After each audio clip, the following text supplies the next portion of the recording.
আপনি 20 টাকার ঢেঁড়স কিনতে গেলেও টিপে দেখেন, আর 36,000 টাকা বছরে দেবে, সহযোগিতা করুন না। আপনি ফর্মে দেখবেন প্র্যাকটিক্যালি 3টে পৃষ্ঠা ফিল আপ করতে হচ্ছে, বাকিগুলো ট্রাইব্যুনালে যার নাম আছে তার একটা পৃষ্ঠা আছে, সিএতে অ্যাপ্লিকেন্টের আছে, কাস্টের আছে, ওগুলোতে কার্যত কিছু নেই, এগুলো তো করছেন। দেখুন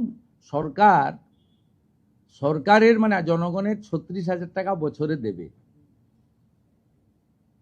আপনি 20 টাকার ঢেঁড়স কিনতে গেলেও টিপে দেখেন,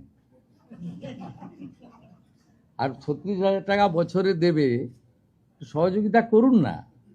উচিত প্রাপকরা প্রত্যেকে পাবেন, তাড়াহুড়া একদম করবেন না। আমরা বুধবার থেকেই ট্রান্সফার করতে শুরু করব এবং প্রতি 7 দিন অন্তর সংশ্লিষ্ট মন্ত্রী বা আমাদের সরকার আপনাদের ব্রিফ করে দেবে যে কত ভেরিফাইড হলো। এখনই তো ধরুন ডেলি 2 লক্ষের বেশি ভেরিফাইড হয়ে যাচ্ছে, মানে জমাটা আমি বলছি না, ভেরিফিকেশন আমরা করে নিচ্ছি, একদম জেনুইন লোকজনের লিস্টই এসে যাবে। কিন্তু যারা ভোটারে এসআইআরে যাদের নাম বাদ গেছে তাদের মধ্যে সিএ অ্যাপ্লিকেন্ট এবং অ্যাডজুডিকেটেড ট্রাইব্যুনালে যারা আপিল করেছেন তাদেরকে আমরা আপাতত কনসিডার করব যতক্ষণ না পর্যন্ত ট্রাইব্যুনাল বা সিএতে নিষ্পত্তি না হয়।